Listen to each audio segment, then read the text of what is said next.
neumonía adquirida en la comunidad y de descartar otros diferenciales. Segundo lugar, reconocer cuáles son las herramientas de estratificación disponibles y cómo utilizarlas adecuadamente en la sala de emergencias y además comprender cómo se hace una elección racional y basada en la evidencia de la antibiótico-terapia para los pacientes con neumonía en la sala de emergencias. A lo largo de la charla, digamos que vamos a tener unas preguntas orientadoras que van a ser resueltas a lo largo de la misma. Entonces, en primer lugar, ¿cómo reconocer la neumonía adquirida en la comunidad cuando se presenta a emergencias? ¿Cómo puedo confirmar la sospecha diagnóstica y descartar diagnósticos diferenciales? Si mi paciente requiere hospitalización o manejo ambulatorio, y en el caso de requerir hospitalización, si tiene necesidad o no de UCI, qué antibiótico debo elegir y si existen manejos adicionales que tengan efectividad demostrada en el manejo de la neumonía. ¿Por qué hablar de este tema? Noten cómo nada más en Colombia la neumonía es la sexta causa de muerte más frecuente y la primera de origen infeccioso. Se estima que la incidencia mundial es de aproximadamente entre 1 y 11 por 1.000 habitantes año, lo que significa aproximadamente 4 millones de casos nuevos de neumonía diagnosticados cada año. ¿Para qué es importante saber tratarla bien en la sala de emergencias? Esta enfermedad se estima que puede tener una mortalidad de 13 por cada 100.000 casos y es muy importante que hay una alta tasa de reingresos. Desafortunadamente, ya sea porque el paciente se complicó o porque se le dio un manejo que no era óptimo en el momento de consultar a emergencias, 1 de cada 5 casos de neumonía va a reconsultar a los 30 días. Entonces, es muy importante evitar justamente esos reingresos y esas complicaciones porque van a representar un alto costo también para el sistema de salud. Antes de iniciar, pues digamos ya entrando en materia, un par de definiciones para establecer en qué campo estamos hablando. La neumonía adquirida en la comunidad, que es en la cual está enfocada esta charla, se define como la infección aguda del parénquima pulmonar en pacientes que no han sido hospitalizados recientemente ni han estado expuestos al sistema de salud. Por su parte, la neumonía adquirida en el hospital, también llamada neumonía nosocomial, es aquella que ocurre 48 horas o más después del ingreso a la institución de salud. Importante que no estaba presente al momento de la admisión, o al menos se sospecha que no estaba presente cuando el paciente ingresó al hospital. Y por último, la neumonía asociada a ventilador es una categoría adicional de la que hablan las guías y es aquella que ocurre 48 o más horas después de la intubación orotraqueal específicamente. Hasta hace algunos años se hablaba de un concepto de neumonía asociada a la atención en salud. Sin embargo, es importante saber que las guías del 2019 de la ATS y la ITSA, que es en buena parte quienes están basadas las recomendaciones de las que vamos a hablar el día de hoy, ya no utilizan este concepto para clasificar a la neumonía. Se entendía esta como aquella que se digamos, aplicaba para personas que residían en hogares geriátricos o pacientes que recibían tratamiento ambulatorio que estaban en contacto frecuente con instituciones de salud. Entonces, el paciente que estaba en diálisis, que estaba en quimioterapia, en clínica de heridas, o que habían estado hospitalizados por más de 2 días en los últimos 3 meses. En todos esos casos se daba esta categoría de neumonía asociada en la salud porque se tenía entendido que se asociaba con una mayor incidencia de microorganismos multiresistentes o resistentes a antibióticos. Sin embargo, varios estudios posteriores demostraron que esto significaba, digamos que estos indicadores o esta categoría tendían a sobreestimar el riesgo de resistencia antimicrobiana, entonces terminaban dando medicamentos de muy amplio espectro a pacientes que no los necesitaban realmente, y pues por esa sobreestimación, desde el 2019 ya no se utiliza esta clasificación. Nos quedamos entonces con estas tres y vamos a centrarnos específicamente en la neumonía adquirida en la comunidad. En esa área en específico, la etiología a nivel mundial, es muy importante señalar que alrededor del 50% de los casos de neumonía adquirida en la comunidad no tienen un aislamiento o un agente etiológico claro. Esto significa que en la mitad de los casos aproximadamente, por más de que se hicieron estudios, no se logró determinar cuál era la bacteria, no se logró tener un crecimiento en el cultivo de esputo, ni en hemocultivos, ni se vio nada en la tinción de Gram del esputo. Esto en Colombia las cifras demuestran que son algo similares, el rango está entre 40 y 60% en los que no se logra un aislamiento del agente etiológico. Entonces es muy importante tenerlo en cuenta a la hora de definir futuros manejos.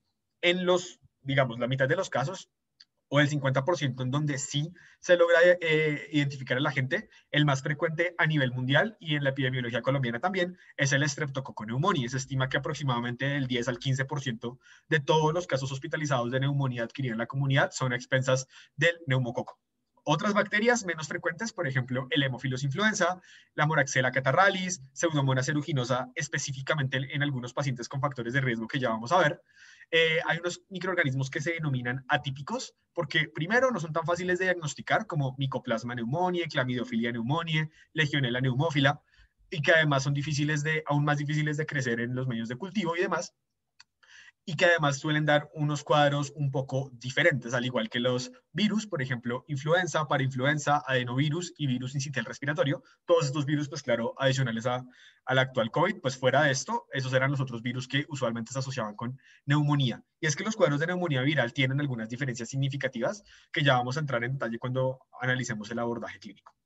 Aquí está un poco de la epidemiología colombiana, esta tabla sacada de la guía del 2013 de manejo de neumonía, es la más reciente que hay en Colombia, no hay, digamos, no se han actualizado unas nuevas, esta es la última que estaba disponible y se confirma cosas que ya teníamos más o menos claras. El más frecuente es el Streptococcus pneumoniae, hay otras bacterias menos frecuentes, pero que igual cobran cierta importancia, como Haemophilus influenza, el Mycoplasma pneumoniae, importante, las neumonías atípicas o por microorganismos atípicos son más frecuentes en Colombia, al menos según los estudios que tenemos, que el promedio de la epidemiología mundial. Miren que acá en ciertas series de casos iban desde el 8 o el 12% hasta el 22% de los casos con aislamiento de micoplasma. Así que este es más frecuente en Colombia que en el resto del mundo y esto va a ser importante también para entender las recomendaciones que se dan.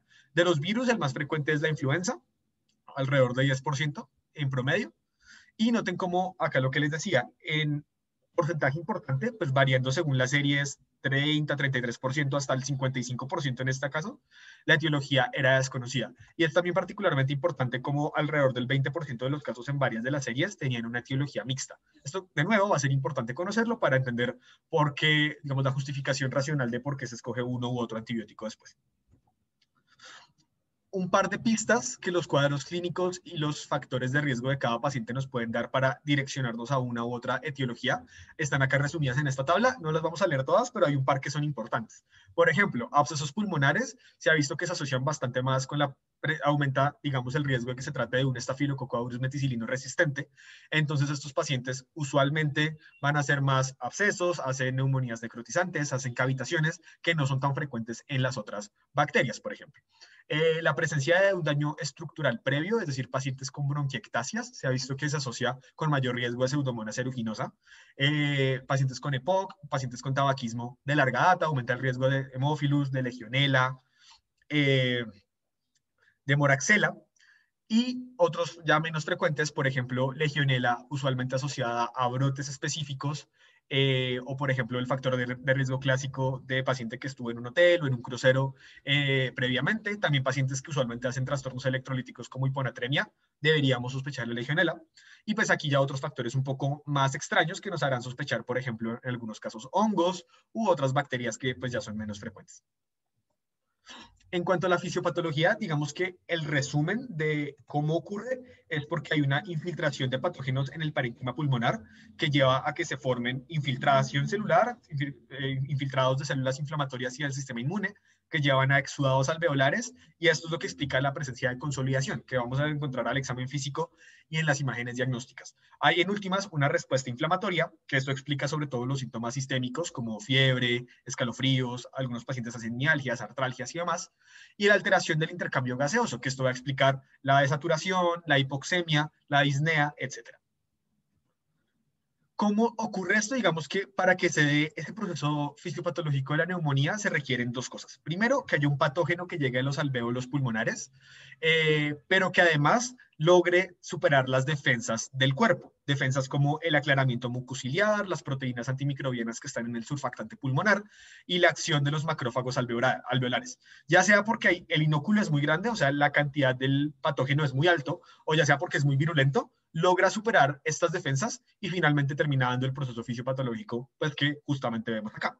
La que hay inflamación, en la que hay infiltrado celular, en la cual hay presencia de fluido en el espacio alveolar y en últimas lleva a la consolidación.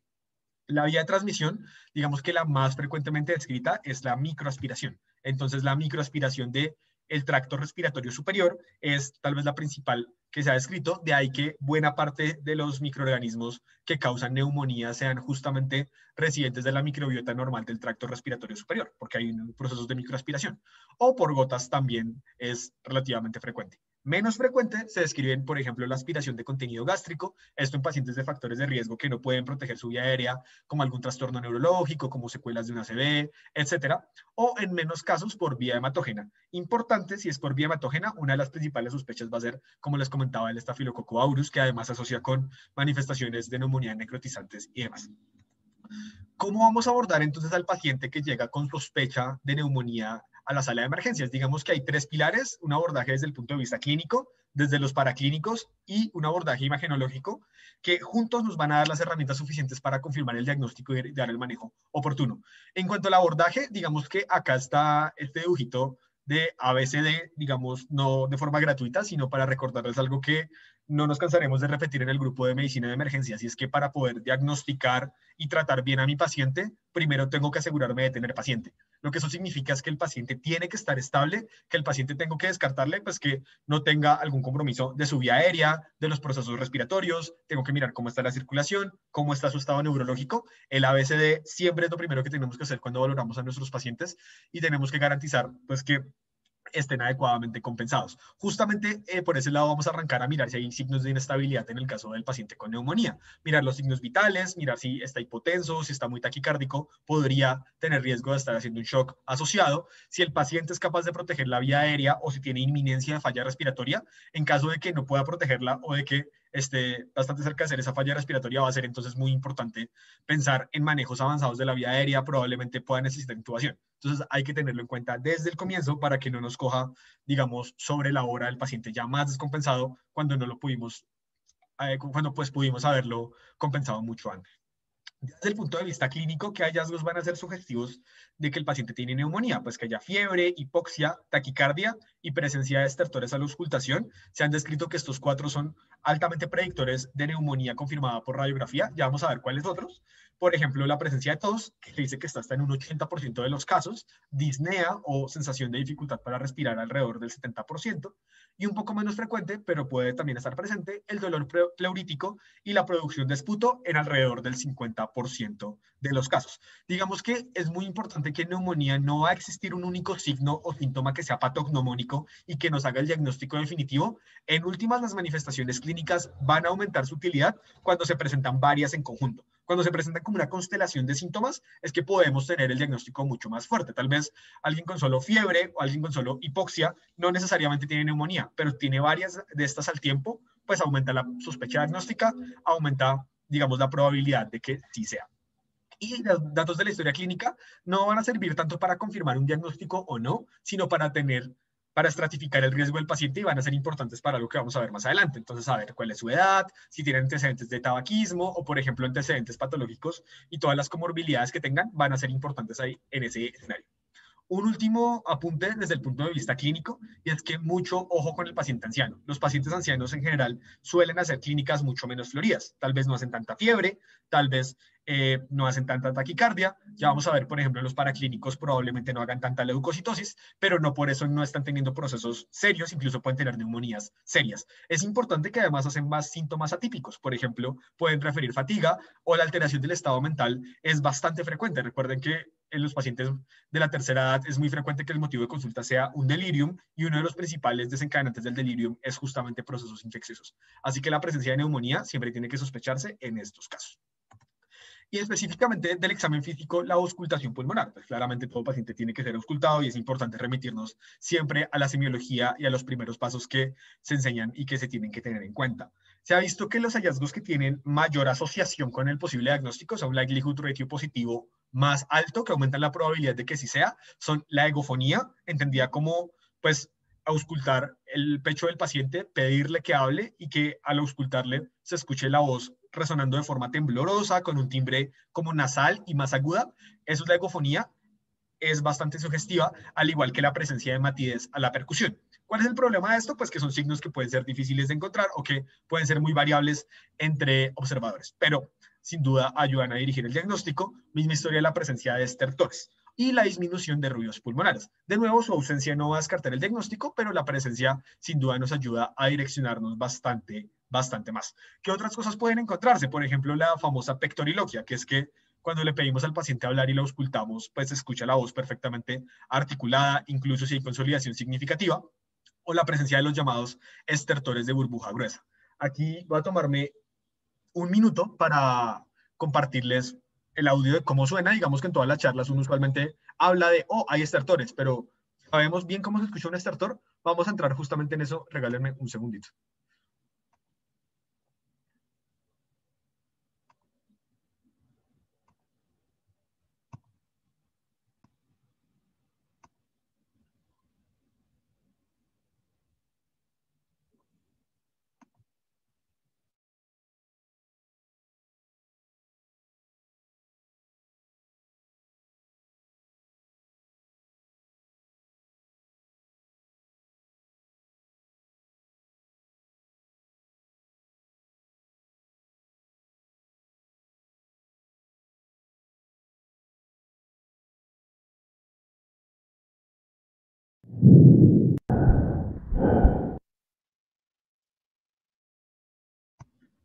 Ok, entonces este primero que vamos a escuchar es una auscultación pulmonar normal. O sea, los ruidos respiratorios conservados sin agregados que la gente pone en la historia clínica, ¿cómo suenan realmente?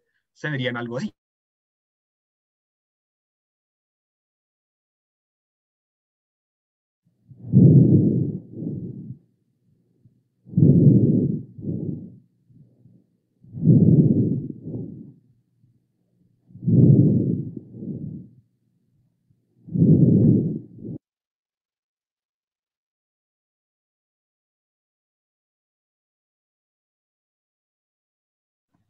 Ahora vamos a escuchar un par de hallazgos anormales. La primera sería la llamada respiración bronquial. Puede que esté neumonía, puede que no, pero nos hablaría cuando está presente de una vía aérea que es permeable, pero que tiene tejido consolidado alrededor. Entonces, en una neumonía con una consolidación significativa podría escucharse algo como esto.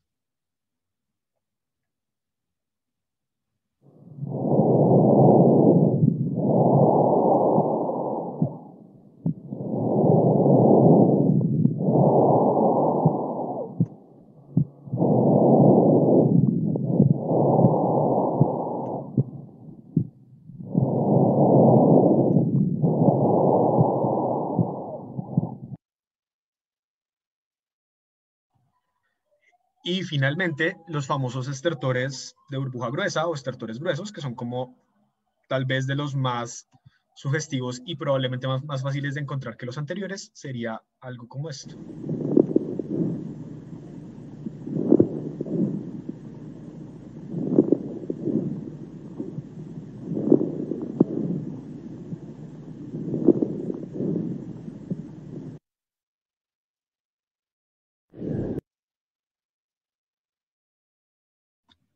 Listo, permítanme, vuelvo a compartir la pantalla ya para seguir con el resto de la presentación. Vamos a entrar entonces a la parte de las imágenes diagnósticas.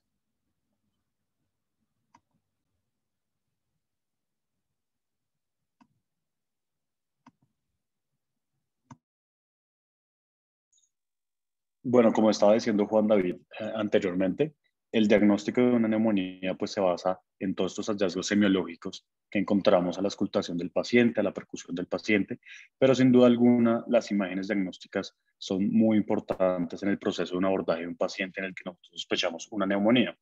Primero tenemos nuestra imagen clásica, la radiografía de tórax. ¿Qué es lo bueno de esta imagen? Requiere poca irradiación, es fácil de conseguir y económicamente hablando pues es muy barata. Estamos hablando que la radiografía de tórax puede tener una especificidad del 93% y una sensibilidad entre el 43 y el 77%. Vamos a ver más adelante que hay unos diferentes hallazgos que podemos encontrar en la radiografía de tórax que pues nos aumentan esa especificidad y esa sensibilidad. Es importante tener en cuenta que también, como decía Juan David, el hecho que yo tome una radiografía de tórax en un paciente que yo por clínica le sospecho una neumonía, que por los diferentes hallazgos semiológicos también le sospecho una neumonía y en que la radiografía salga totalmente sin ningún hallazgo, digamos, consolidativo ni de derrames pleurales, yo no puedo llegar a descartar como tal que mi paciente no tenga una neumonía. Hay algunos falsos negativos que tenemos que tener en cuenta en estos pacientes, y es que, por ejemplo, los pacientes que llegan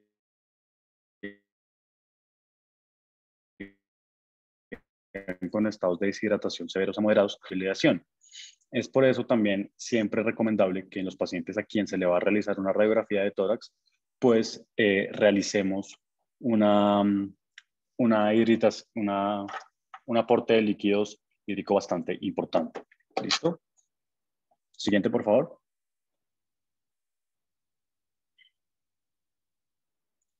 Entonces, como les decía anteriormente, hay diferentes hallazgos que nosotros podemos encontrar en la radiografía de tórax.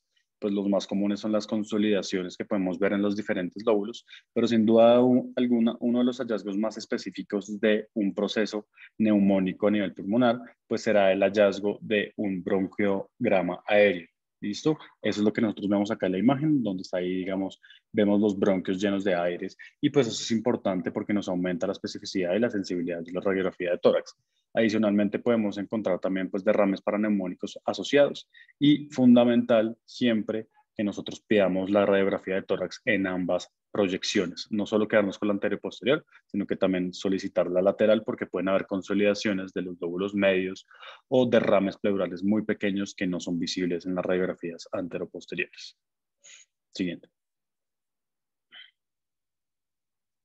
Sin duda alguna, ahorita pues por la condición actual en la que nosotros estamos, el TACAR de tórax pues ha tomado una importancia mayor. Digamos que antes era raro que los pacientes a quienes se les veía una radiografía de tórax pues compatible con neumonía y que tenía semiología clara de proceso neumónico, pues se le pidieron un TACAR de tórax. Eran ciertas situaciones en que se pedía y se ahondaba en estudios imaginológicos. Pero pues dada la situación actual en la pandemia, pues siempre es importante también descartar diferentes procesos infecciosos, pues más que todo los patrones presentes y específicos de la infección por la neumonía por COVID-19. Sin duda alguna, el TACAR de tórax pues, ha tomado una relevancia importante. Sin embargo, tener en cuenta que en un servicio de emergencias, pues cuando, por ejemplo, nuestro paciente está inestable hemodinámicamente, como lo decía anteriormente Juan David, o cuando incluso nuestro paciente tiene un choque séptico de origen pulmonar, pues la prioridad no es tomarle un TACAR de tórax, sino que también es defendernos con esa placa de tórax que es mucho más rápida y accesible, que incluso se puede hacer pues de manera portátil.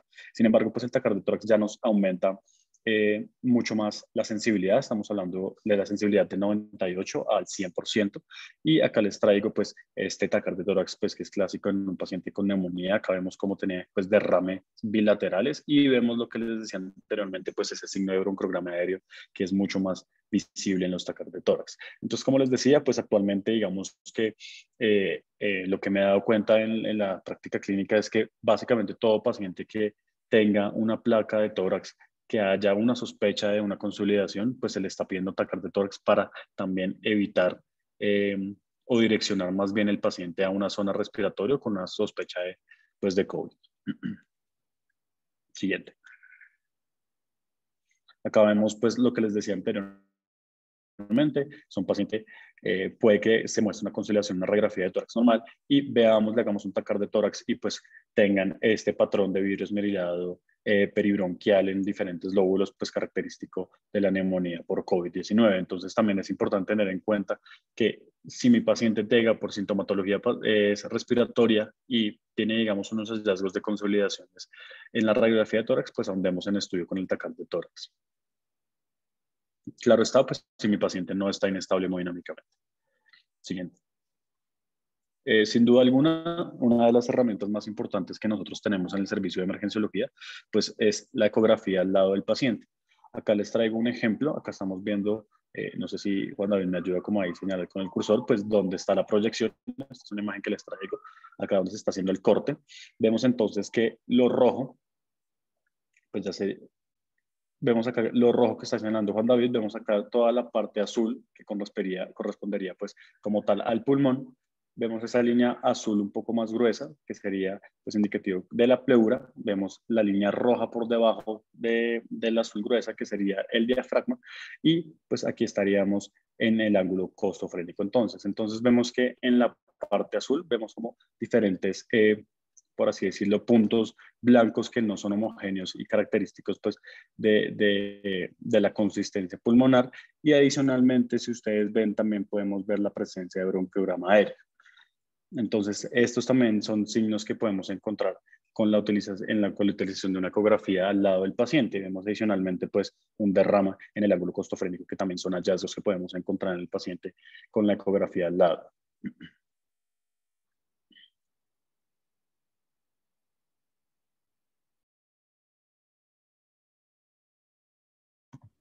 Perfecto, entonces ya vimos dos de los tres pilares, el siguiente sería el de los paraclínicos, como comentábamos, y digamos que de entrada, pues probablemente un paciente con sospecha de neumonía en el servicio de urgencias, habrá algunos paraclínicos básicos que nos van a ayudar, sobre todo para estratificarlo, como veremos más adelante, como por ejemplo el hemograma, por ejemplo la función renal.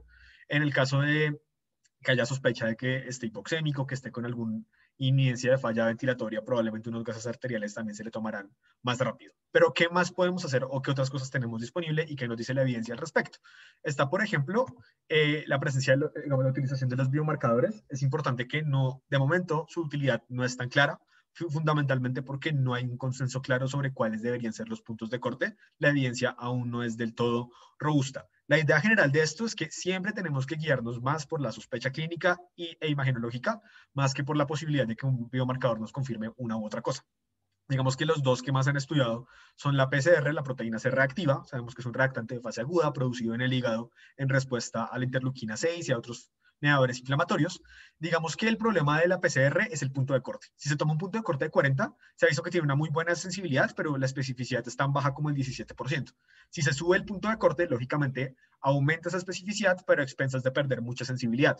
Así que digamos que los estudios que se han hecho hasta el momento no han demostrado que su utilización impacte de forma significativa en las decisiones clínicas que se toman, en la exposición o no a antibióticos. No es tan específica, entonces pues no sería la mejor opción. La segunda que se ha estudiado bastante es la procalcitonina. Es una molécula que se produce en la glándula tiroides también en respuesta a la presencia de infección. En general, responde sobre todo a la estimulación o a la presencia de factor de necrosis tumoral alfa. Y esto es importante porque en las infecciones virales, usualmente los virus suprimen la respuesta del TNF-alfa, lo cual significa que, y al menos en términos teóricos, la procalcitonina nos ayudaría a distinguir cuándo es la neumonía por virus y cuándo es por bacterias, ya que su presencia sugeriría una posible infección bacteriana. Sin embargo, los estudios que se han hecho, particularmente en neumonía, han demostrado que su impacto no es tan significativo, al menos no lo justifica por, pues, digamos, el costo-beneficio que este representa. Se ha preguntado si también es útil para decidir el inicio de antibiótico y la respuesta es que tampoco es tan útil en la medida en la que usualmente los pacientes que van a tener una procalcitonina ampliamente elevada, o sea, que esté fuera de cualquier rango de duda de los puntos de corte, son pacientes que igual ya tenían una probabilidad pretest muy alta por la clínica y por las imágenes diagnósticas, así que utilizarla no repercutía demasiado, no cambiaba demasiado el pronóstico ni tampoco la decisión clínica. Tal vez lo que tiene más estudio y lo que más ha estudiado es hacer procalcitoninas seriadas, o sea, hacer como una especie de curva de procalcitonina para evaluar la respuesta al manejo antibiótico. Esto puede ser útil para saber si el paciente sí está respondiendo o no al manejo antimicrobiano y poder ayudarnos a decidir cuándo suspenderlo, pero pues definitivamente eso será un poco más adelante del manejo en sala de urgencias. Digamos que de entrada no es tan claro su utilidad y hasta el momento la evidencia dice que lo mejor es guiarse por la sospecha clínica y por las imágenes más que por el biomarcador. Digamos, pruebas serológicas para Mycoplasma pneumoniae. Sería buscar títulos de IgG e IgM contra esta bacteria. El problema de eso es que tiene alta prevalencia en portadores asintomáticos, por lo cual tampoco tiene una utilidad demasiado comprobada y probablemente no va a estar disponible en muchos espacios, así que tampoco sería la primera elección y no se hace de rutina. Utilizar paneles virales o pruebas específicas para influenza están con asterisco porque sí que pueden tener algo de utilidad, sobre todo en regiones donde haya una incidencia muy alta de infecciones virales o de influenza. Por ejemplo, en temporada en la que estemos en el llamado pico respiratorio, podría ser importante. Sin embargo, también implica un alto costo y no está disponible en muchos lugares, así que no podemos supeditar la decisión clínica a la existencia o no de un panel viral o al resultado de este, así que tampoco se hace de rutina. Si está disponible puede ser una buena herramienta, pero tampoco se va a hacer de rutina. Antígenos urinarios existen para el estreptococo y para la legionela neumófila. De nuevo, tampoco van a estar disponibles en muchos lados y se ha visto que no hay diferencias en los costos, en la exposición a antibióticos de amplio espectro, ni en la incidencia de reacciones adversas a medicamentos. Por ende, tampoco se recomienda hacerlo de rutina, las guías tampoco lo recomiendan. Puede ser útil específicamente en neumonía severa o cuando se está estudiando un brote, sobre todo de legionela. Si se tiene sospecha de que el paciente estuvo en contacto y que se está estudiando un brote, podría tener utilidad, del resto no se hace de rutina. Misma historia de los hemocultivos, que tienen un problema particular, y es que estima que son positivos o se positivizan los hemocultivos solo en alrededor del 7% de los casos de neumonía adquirida en la comunidad. En otras series es incluso menor al 7%. Por ende, tampoco podemos esperar resultados de hemocultivos para decidir iniciar antibiótico o no. Solo se toman en neumonía severa, en pacientes que hayan recibido o que estén recibiendo manejo para Staphylococcus aureus meticilino resistente o para pseudomonas, o que hayan recibido antibióticos endovenosos en hospitalizaciones de los últimos 90 días. En esos casos se toman hemocultivos, pues se inicia el manejo empírico del antibiótico, ya veremos cómo se escoge, y luego con hemocultivos se puede ajustar. Misma historia del cultivo y el gram de puto depende de dos cosas. Primero, del microorganismo que esté presente. Alrededor, se estima que hasta el 80% pueden ser positivos en estreptococo, lo cual es bastante bueno, pero en los otros microorganismos puede ser mucho más bajo. Incluso recuerden que algunos microorganismos ni siquiera van a verse en la tinción de gram estándar. Así que su positividad no es tan alta. Y el segundo gran problema es que es bastante difícil de obtener una muestra de calidad, porque usualmente implica que pues, se busca que sean secreciones del tracto respiratorio inferior, y esto puede ser a veces difícil para el paciente producir el esputo que se necesita, de la calidad que se necesita, también que cumpla los criterios microbiológicos, que tenga una determinada relación de leucocitos respecto a células epiteliales, que rara vez se consigue ese estándar de calidad en el esputo. Así que rara vez va a cambiar el manejo cuando se obtiene. Está indicado tomarlo en los mismos casos en los que se toma hemocultivo, es decir, neumonía severa, manejos previos para esos microorganismos resistentes o que hayan recibido antibióticos endovenosos recientes. En esos casos únicamente las guías de la ITSA recomiendan tomar cultivo de esputo. Todo esto que hicimos también es importante para esto, para hacer el diagnóstico diferencial adecuado del paciente. Primero, de los diagnósticos diferenciales de alto riesgo, entiéndase los que podrían comprometer la vida del paciente. Recuerden que en emergencia siempre es prioritario descartar aquellas cosas que pueden matar o que pueden complicar más al paciente. Por ejemplo, la exacerbación aguda de la insuficiencia cardíaca, un síndrome coronario, un tromboembolismo pulmonar. Más aún porque si en el tromboembolismo hubo infartos pulmonares, hay veces en las que esos infartos pulmonares lucen como infiltrados o como consolidaciones de neumonía en la radiografía. Así que puede ser más difícil incluso diferenciarlos cuando hay infartos pulmonares por esos hallazgos imagenológicos. Cuando hay neoplasias, tengo que sospechar estas posibilidades cuando el paciente no mejora tras el manejo antibiótico inicial o cuando tiene síntomas constitucionales o que también se haya complicado con un absceso pulmonar o un empiema. Importante notar que estos diagnósticos no son mutuamente excluyentes con la neumonía. Es decir, por ejemplo, en el caso de la insuficiencia cardíaca, probablemente es frecuente que el paciente con falla cardíaca crónica tenga neumonía y que la neumonía sea el causante de la descompensación. Entonces el paciente está con neumonía, pero al mismo tiempo está con signos de congestión, está con edema pulmonar cardiogénico y demás, porque tiene ambas cosas al tiempo. Entonces, el diagnóstico diferencial no es solo para escoger uno u otro camino, sino para detectar aquellos pacientes que tienen ambas cosas. Y los diferenciales de bajo riesgo, pues digamos que estos no significa que no sean importantes, no significa que no requieran un tratamiento adecuado, sino pues que tal vez no nos hacen correr tanto, pero sí hay que diagnosticarlos adecuadamente para darles el manejo oportuno en urgencias antes de que se complique. Por ejemplo, una bronquitis no complicada, infecciones virales del tracto respiratorio superior o exacerbaciones leves de asma podrían ser similares a la neumonía, entonces tenemos que también descartarlas de forma adecuada. Aquí hay otra tabla con adicionales, además de los que ya veíamos de causas pulmonares, cardiovasculares y neoplásicas, ya causas más extrañas, que son menos frecuentes, estarán, por ejemplo, desórdenes inmunológicos, como hemorragias alveolares, enfermedades granulomatosas, sarcoidosis y demás, toxicidad por medicamentos, sobre todo con agentes de quimioterapia, o neumonitis por radiación, son posibilidades que también tienen que considerarse dentro del diferencial, pero pues probablemente van a ser diagnósticos mucho menos frecuentes tal vez de descarte porque no van a ser lo primero en lo que vamos a pensar en la sala de urgencias, pero si el paciente tiene síntomas atípicos o no responde al manejo antibiótico, tenemos que empezar a pensarlos también. Listo, perfecto. Uno de los puntos más importantes que tiene que tener un buen, digamos, departamento de emergencias es tener esa habilidad de saber en dónde yo debo manejar a mi paciente. Es decir, saber si mi paciente requiere una intervención adicional, saber si mi paciente requiere un toreo adicional, a diferencia de otros pacientes. Y una de las cosas que nos sirve mucho cuando tratamos a un paciente con neumonía son las diferentes escalas de severidad que tenemos. Una de las más importantes y una de las más conocidas es el COP65. Esta es una escala que básicamente nos permite saber si mi paciente necesita un manejo intrahospitalario o se puede ir para la casa. Entonces, como ven, pues acá están los criterios que cumplen, son 5 criterios, y según el puntaje nos va a determinar si mi paciente es de alto riesgo, según la mortalidad que tenga, de bajo riesgo o de riesgo intermedio. Entonces, cuando decimos si mi paciente tiene 0 o 1, vamos a decir que mi paciente tiene un riesgo de mortalidad de 1.5%. Es decir, que la probabilidad de que mi paciente se muera de neumonía es muy, muy baja. Por lo tanto, ese paciente puede beneficiarse de un tratamiento extrahospitalario y pues no estar en el hospital y propenderse a tener, digamos, infecciones asociadas al cuidado de la salud. Si mi paciente tiene 2 puntos de esta escala del COP65, más o menos el paciente va a tener una mortalidad alrededor del 9.2% por la neumonía. Por lo tanto, estos pacientes sí se benefician entonces manejo intrahospitalario, mientras la estabilización inicial. Si mi paciente tiene un puntaje por encima del 3, pues vemos que la mortalidad es cercana al 22%. Entonces, sin duda alguna, estos pacientes requieren un manejo intrahospitalario. Es importante acá hacer la acotación que el COP65 no es una escala para determinar si mi paciente tiene que irse a UCI o no. Es una escala que fue realizada para determinar si mi paciente necesita un manejo intrahospitalario o extrahospitalario. Digamos que hay algunos autores, como por ejemplo acá vemos en el artículo recomendado de la semana, que digamos que cuando hay un puntaje mayor a 3, pues se considera cuando hay un puntaje mayor a 4 o 5, se considera un ingreso a una unidad de cuidados intensivos, pero la escala no está hecha para eso. La escala tiene una especificidad más o menos del 74.6%.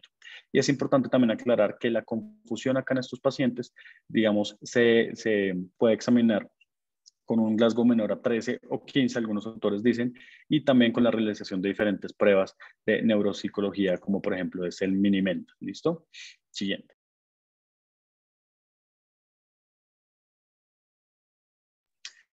Otra de las escalas que podemos utilizar para saber dónde manejar a mi paciente es el PSI, ¿listo? Que es la escala que vemos nosotros acá reflejada en la pantalla en el lado izquierdo.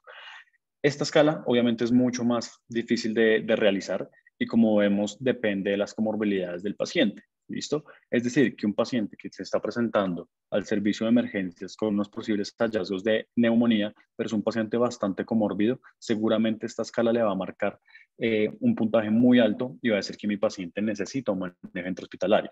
La escala de PCI básicamente lo que hace es, según el puntaje de esto que vemos acá, es determinar si mi paciente necesita un manejo intrahospitalario o extrahospitalario según la clase a la cual pertenezca este paciente.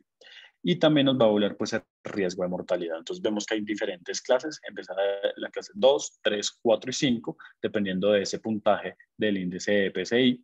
Y vemos el riesgo que básicamente un puntaje mayor a 90, es decir, una clase mayor a 4, pues va a decir que es un paciente que tiene un riesgo moderado a severo y que ese paciente necesita un manejo intrahospitalario. ¿Listo? La especificidad, recordemos que es un poco menor a la del COP65, básicamente por lo que les acabo de explicar de las comorbilidades evaluadas en esta escala, y la especificidad pues es mucho menor con un 52.2%.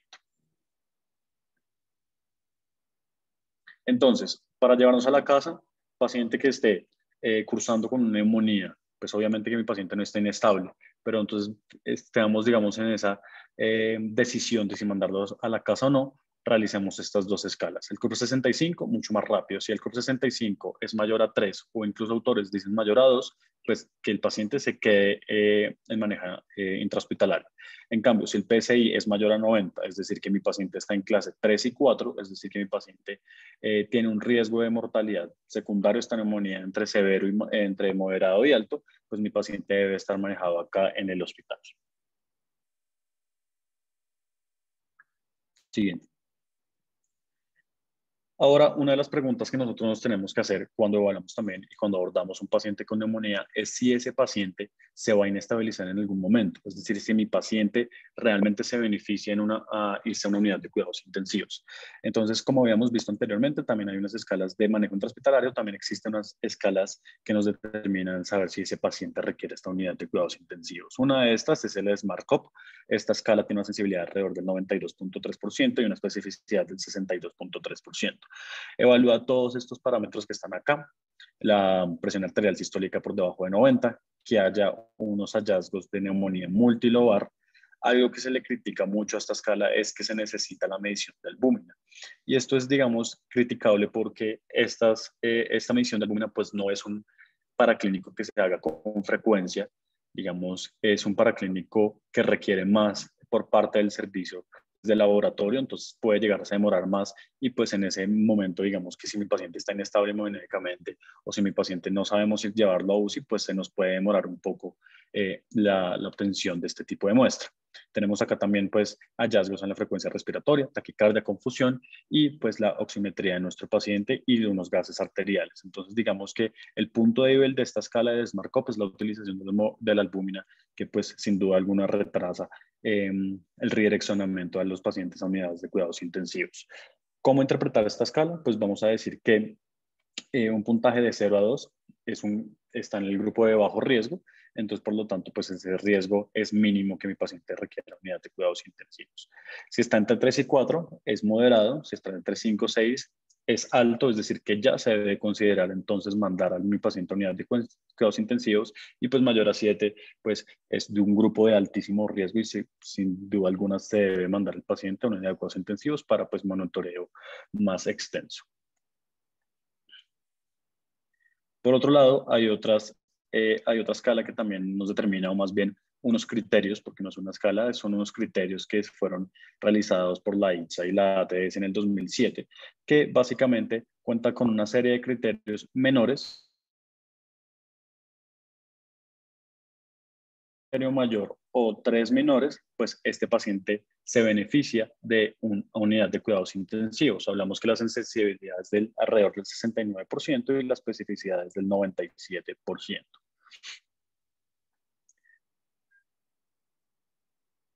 Siguiente.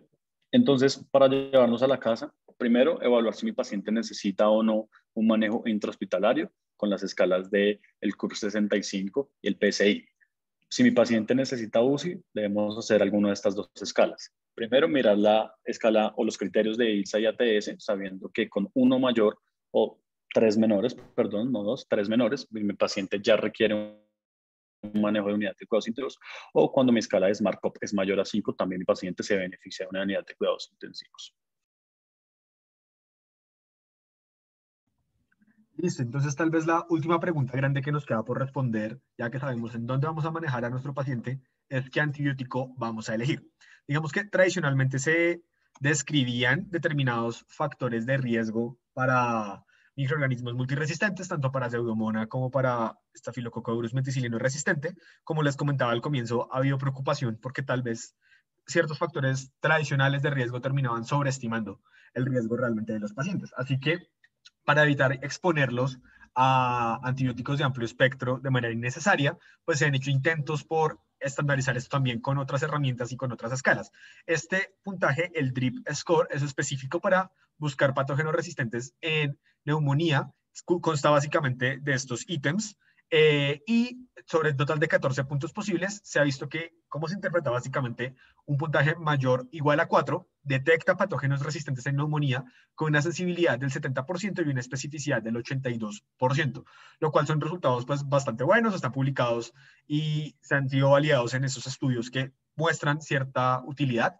Así que podría ser una muy buena alternativa cuando estamos buscando factores de riesgo para nuestro paciente, si tiene microorganismos resistentes o no. Hacerlo con este tipo de puntajes puede disminuir la exposición innecesaria a antibióticos. Recordemos el gran problema de salud pública que implica la resistencia antimicrobiana, al igual que disminuirle posibles efectos adversos al paciente. Una vez que también sé eso, la pregunta sería ¿por cuánto tiempo? Y eso es otra cosa importante. En general, la lógica de los antibióticos en la actualidad se entiende que sea el menor tiempo posible para ser eficaz, con el menor espectro posible para ser eficaz. En ese orden de ideas, un paciente con neumonía no severa, que no tenga factores de riesgo, que no tenga otras comorbilidades y que responda bien al manejo antibiótico, podría irse con un curso de 5 días de antibiótico, estaría perfecto. Otros dirían más o menos 7, entonces 5 o 7 días en promedio para la mayoría de los pacientes va a funcionar bastante bien. Eso es lo que muestran los estudios en general, ya dependiendo de ciertas consideraciones, por ejemplo, si es un estafilococo meticilino resistente, si la neumonía tiene complicaciones como abscesos, empiemas y demás, pues tal vez ya tendremos otras consideraciones, pero es importante tener en cuenta esto para el manejo general. Y aquí nos vamos a valer de este algoritmo bastante bonito que está justamente en el artículo que les habíamos recomendado para esta semana. Ya hicimos lo que Alejo nos explicaba de decidir si el paciente requiere manejo hospitalario o ambulatorio. En el caso del manejo ambulatorio, hay que preguntarnos si hay comorbilidades significativas que estén presentes. Por ejemplo, que el paciente tenga falla cardíaca, que tenga enfermedad renal crónica, que tenga EPOC o que tenga factores de riesgo para estreptococo resistente a la penicilina. Si los tiene o no, va a definir el manejo. Si no tiene nada de esto, o sea, si el paciente va ambulatorio y no tiene comorbilidades presentes, la primera línea de manejo sería amoxicilina, 1 gramo vía oral cada 8 horas, o un macrólido como acitromicina, 500 miligramos también por vía oral, día, o doxiciclina, 100 miligramos vía oral cada 12. Digamos que la posibilidad de elegir cualquiera de las tres en monoterapia existe y está apoyada por las guías. La acitromicina está con asterisco porque la recomendación es que los macrólidos se utilicen en monoterapia únicamente en regiones donde la prevalencia de estreptococo resistente a macrólidos sea menor al 25%. Esto pues va a variar dependiendo de cada país, particularmente las guías colombianas, al menos como estaban en 2013, recomendaban la posibilidad de el macrólido en monoterapia como primera línea en la neumonía no complicada que se va para la casa, es decir, el paciente que estamos viendo en este caso específico, así que podría considerarse también, o pues la amoxicilina también le vendría bastante bien. En caso de que haya comorbilidades significativas o estos factores de riesgo, pues ya tendríamos que irnos a una terapia combinada. Entonces ya sería amoxicilina clavulanato, 500 miligramos cada 8 u 875 cada 12. Ambas dosis están recomendadas, puede ser cualquiera de las dos a juicio del médico, más acitromicina, aquí ya combinado ambos dos, el betalactámico con su inhibidor de betalactamasa, más el macrólido en el caso del paciente que tiene comorbilidades significativas o factores de riesgo. Y ya para el manejo del paciente hospitalizado, ya vimos que después de decidir esto, con los criterios de la ATS-ITSA o con el SMART-COP, pues vamos a decidir si lo mandamos a la UCI o si se queda en piso. En el caso del paciente que se hospitaliza en pisos generales, hay que hacernos dos preguntas. Lo primero es, ¿tiene aislamientos previos de estafilococo meticilino resistente o de Pseudomonas aeruginosa? En el caso de que no los tenga, vamos entonces a preguntarnos si tiene factores de riesgo. Por ejemplo, que haya sido hospitalizado recientemente, que haya recibido antibióticos intravenosos o de amplio espectro, u otros factores que se consideren de riesgo en la comunidad, ya por las guías epidemiológicas específicas. Importante, independiente de que tenga esos factores de riesgo, sí o no, el manejo va a ser el mismo. Es decir, ya será con ampicilina sulbactam, 1.5 a 3 gramos intravenosos cada 6 horas, más el macrólido, en este caso puede ser muy bien acitromicina, 500 miligramos día, puede ser vía oral o intravenosa dependiendo de la tolerancia del paciente. ¿Cuál es la pregunta entonces o cuál es la diferencia de esos factores de riesgo? Es que probablemente, como ya habíamos visto al comienzo, si el paciente tiene esos factores de riesgo, yo debería tomarle cultivos. Y no significa que arranque de una vez con la terapia más alta, arranco con la terapia estándar, que es el ampicilina sulbactam más acitromicina, pero voy a ajustarle el manejo con resultados de cultivos, ya sea escalar la terapia o dejarle la misma. Digamos que esa es una cosa importante a tener en cuenta. En el caso, ¿qué otras opciones tenemos tal vez como segunda línea? En el caso del betalactámico, también las guías recomiendan que podría ser, por ejemplo, cefotaxime o ceftriaxona o ceftarolina, pero pues la ampicilina de sulbactam es la primera línea. Y en el caso del macrólido, además de la acitromicina, también podría ser claritromicina. Incluso en el caso de las guías colombianas mencionaban que, pues porque en nuestro contexto no hay una resistencia tan alta en el estreptococo, en lugar de ampicilina sulbactam podría ser penicilina penicilina G, que igual también es bastante bien recibida en el caso del manejo endovenoso, porque el estreptococo también puede responder bastante bien. En caso de que sí tengamos seguro el aislamiento previo o en caso de que estos cultivos de los que hablábamos nos salgan positivos, pues ya tendremos que irnos al manejo específico. Es un estafilococo meticilino resistente, vancomicina 15 miligramos kilo cada 12 horas o linezolid 600 miligramos cada 12. La vancomicina con asterisco porque recuerden ustedes que siempre hay que solicitar niveles de vancomicina para luego ajustar la dosis en caso de que sea necesario. Y si el aislamiento fue de pseudomonas, pues entonces un antibiótico con actividad antipseudomónica, que podría ser piperacilina tazobactam, 4.5 gramos cada 6 horas, o cefepime, 2 gramos cada 8 horas. Como otras posibilidades, además de estos dos, está también el ceftazidime, imipenem, meropenem o astreonam. Sin embargo, estas dos también funcionan muy bien como primera línea. Y ya finalmente, si el paciente se va para UCI, y no tiene esos factores de riesgo y no tiene aislamientos previos, pues lo mismo, ampicilina sulbactam más acitromicina. En caso de que sí los tenga, pues el manejo específico, ya sea banco o linezolid para el aurus, o piperacilina tazobactam o cefepime para la pseudomonas.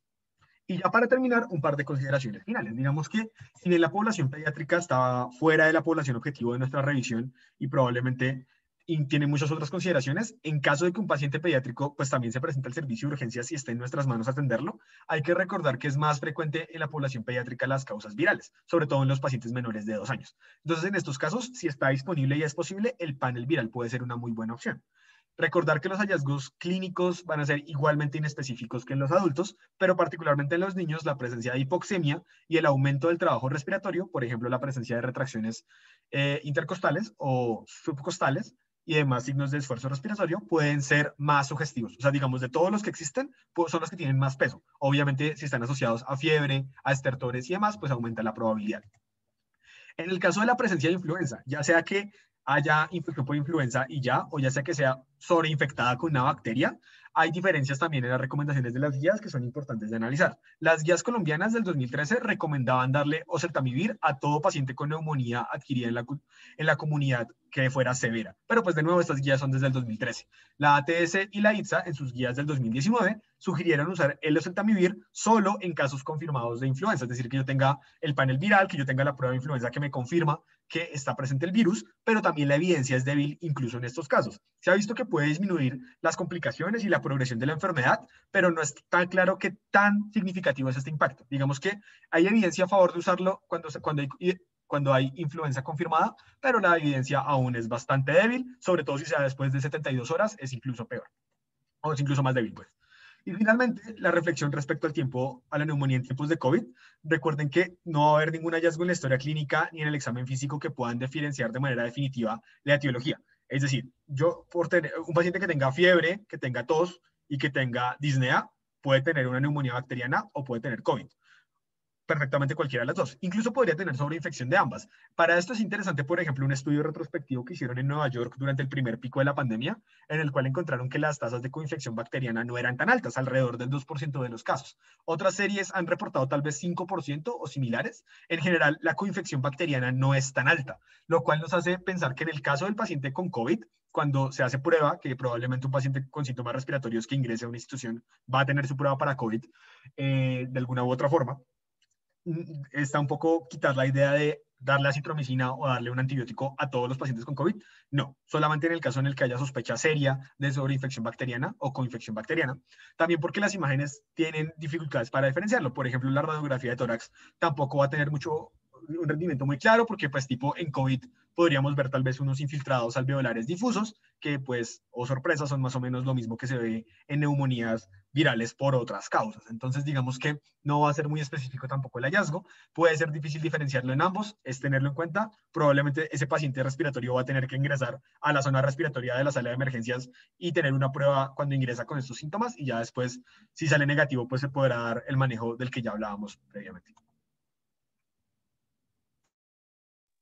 Ya para terminar, es importante decir que en los últimos años pues, se ha venido intentando buscar otras metodologías tratantes para estos tipos de pacientes y una de estas es el uso de los corticoides, de los corticosteroides. Acá estamos hablando nada más de neumonía de origen bacteriano, pues ya sabemos que, por ejemplo, en casos de neumonía por COVID sabemos lo importante y lo fundamental que es la terapia con corticosteroides en seleccionados pacientes, pero entonces acá les traigo diferentes artículos que evalúan digamos, el rendimiento y la utilización de los pacientes con corticosteroides en una neumonía de origen bacteriano. Vemos, por ejemplo, acá, esta fue una revisión de Cochrane, el que está al lado izquierdo de sus pantallas, en donde se veía que el uso de corticosteroides disminuía el riesgo de mortalidad en los primeros 30 días en los pacientes con neumonía. Y además de eso, también disminuía la necesidad de ventilación mecánica invasiva en los adultos. Y pues obviamente acá en el lado derecho, pues también dependiendo de las dosis, pues había una serie de efectos adversos que también eran importantes considerar, como por ejemplo segundas infecciones o pues también sin duda alguna pues hiperglicemia en los pacientes que están recibiendo este tipo de medicamentos.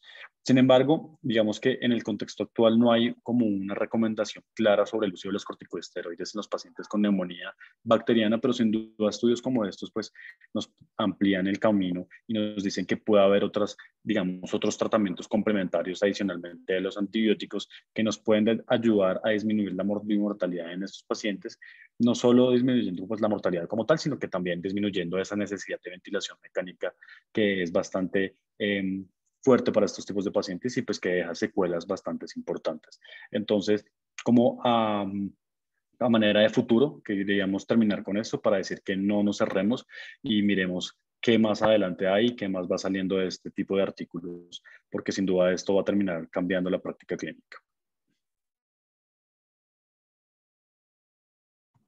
Perfecto, y entonces ya para concluir, digamos que una reflexión acerca de cómo utilizar de forma racional ciertos recursos y también a modo de conclusiones grandes de la charla, básicamente esas 4 ideas para cerrar. Primero, la neumonía no severa que muestra mejoría clínica y que no tiene factores de riesgo ni complicaciones. 5 días de antibiótico son suficientes, lo que les comentaba previamente. También cuando el paciente está manejado intrahospitalariamente y se le arrancó antibiótico endovenoso intentar hacer la transición al antibiótico por vía oral en cuanto sea posible. Esto pues tiene la misma efectividad y se ha demostrado que puede disminuir complicaciones, efectos adversos y demás. Siempre usar las herramientas de estratificación, lo que Alejo muy bien les comentaba, ya sea el CURP 65 o el PCI para decidir hospitalización, y ya sea SmartCop o los criterios de la ATS-ITSA para definir la necesidad de UCI. Utilicemos las herramientas que existen, tienen evidencia, están comprobadas, han mejorado en la práctica en la actualidad y por eso la evidencia y la recomendación es fuerte a su favor.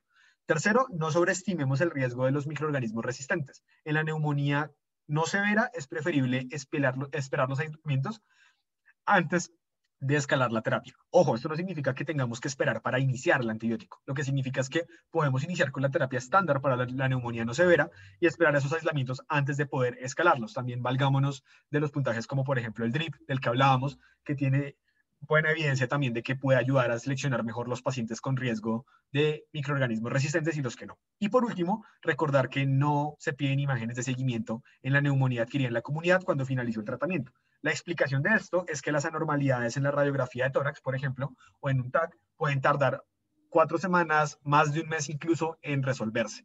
Así que, por ejemplo, el paciente tuvo su neumonía normal, no se complicó, respondió bien al antibiótico, tomarle una placa de tórax a la semana de control, pues no va a servir de nada porque va a seguir teniendo consolidación o infiltrados y eso no significa que tenga neumonía activa. Probablemente ya está, se solucionó, resolvió bien, pero pues sigue teniendo los cambios imagenológicos que tardan más tiempo en normalizarse. Entonces, de rutina no pedimos imágenes de seguimiento, salvo en los casos en los que se sospeche falla terapéutica, en los que se tenga que descartar alguno de los diagnósticos diferenciales que comentábamos previamente, por ejemplo, una neoplasia, una enfermedad intersticial o inflamatoria y demás. Entonces, solo en esos casos. Del resto, imágenes de control tampoco están indicadas. Y pues ya, eso sería básicamente todo lo que les teníamos para compartir el día de hoy. Muchísimas gracias de nuevo por su atención y por su asistencia. Y ahora pues le damos la palabra al doctor si tiene alguna cosa que añadir, algún comentario que hacer, alguna acotación. Le damos la palabra.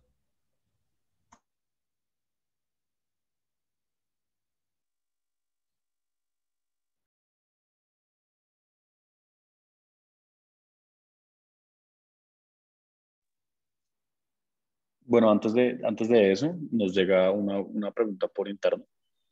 Y por favor, si le puedes activar el micrófono al doctor. Ya, listo, Mientras ya yo voy fui. leyendo acá, listo. Acá nos llega una pregunta por interno que nos dice, en cuanto al manejo antimicrobiano, ¿por qué se tiene en cuenta el antecedente de infección o factores de riesgo para MRSA y no para Staphylococcus aureus metilosensibles, teniendo en cuenta que la terapia ideal no es la misma? Ok, buenas noches, ¿cómo están? Mi nombre es Eduardo Ponte. Quería anexar algo sobre lo de las escalas de severidad que estaban utilizando previamente, teniendo en cuenta nuestro, digamos, contexto colombiano. Si su paciente no tiene criterios de severidad y es una persona que muy bien, según todo el análisis clínico que usted está haciendo, las escalas de severidad, la edad, las comorbilidades, y usted puede o piensa que puede darle de alta, tiene que asegurarse que no tenga ningún criterio social el cual lo limite a recibir el tratamiento.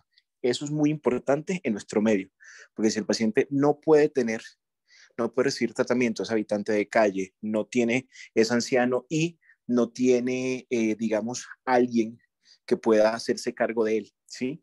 Esos son criterios suficientes para dejarlo hospitalizado hasta que el paciente finalice el tratamiento, ¿sí? Pues ya verá qué estrategia utilizará su hospital como para ayudarlos desde ese punto de vista, pero el criterio social siempre va a ser un criterio de ingreso hospitalario en nuestra sociedad si el paciente no tiene forma, si usted no tiene forma de garantizar el tratamiento una vez egrese. Bueno, algo más en cuanto a dosis de ampicilina sulbactam, pues siempre 3 gramos cada 6 horas. En cuanto a farmacocinética, recordemos que es concentración dependiente, entonces generalmente dosis más altas van a hacer que usted tenga picos séricos estables que puedan hacer desde el punto de vista farmacocinético que su tratamiento sea mucho más efectivo para los patógenos. Listo. Creo que no tenía nada más que agregar. Alejandro, ¿puedes repetir la pregunta, por favor? Sí, claro. Nos llega una que dice, en cuanto al manejo antimicrobiano, porque se tiene en cuenta el antecedente de infección o factores de riesgo para MERSA y no para Staphylococcus aureus, pues meticilinos sensibles, teniendo en cuenta que la terapia ideal no es la misma. Ok, pues teniendo en cuenta eso, generalmente o sea, el antecedente de Staphylococcus aureus meticilino resistente en cuanto a evolución de la enfermedad y severidad de la neumonía es muchísimo más marcado, ¿sí? Y es muchísimo más letal. La neumonía necrotizante por Staphylococcus aureus meticilino resistente es algo que mata a su paciente en momento, o sea, de forma muy, muy rápida. Hay que tener en cuenta que no solo sería una neumonía necrotizante la única complicación que podría tener, ¿sí? Hay otras cosas como síndrome del choque tóxico y cosas así que pueden generar complicaciones en su paciente. Las recomendaciones toman en cuenta justamente el meticilino resistente porque sí sería un germen que no estaría cubierto con el resto de antibióticos que usted está aplicando, ¿sí? En el caso tal de el meticilino sensible, ¿sí? Estaría totalmente cubierto, por ejemplo, con ampicilina sulbactam, en tal caso, o con amoxicilina clavulanico, sea cual sea el que usted elija, incluso con doxiciclina, ¿sí?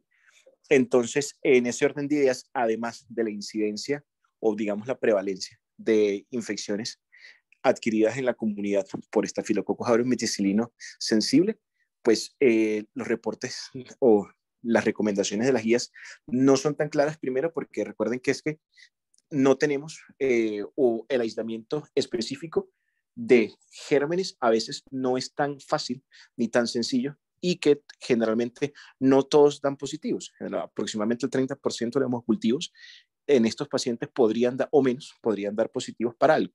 Y los disputos, pues no siempre es fácil diferenciar si es una colonización, ¿sí? O si simplemente es flora normal. Entonces, es dependiendo, las recomendaciones son más que todo, dependiendo de la letalidad del estafilococcus meticilino resistente y de los aislamientos que se han hecho. Muy probablemente el estafilococcus aureus meticilino sensible no es un germen que no quede cubierto con los antibióticos que usted está dando de forma inicial. Entonces, no habría problema por esa parte. No sé si quedó respuesta a la pregunta.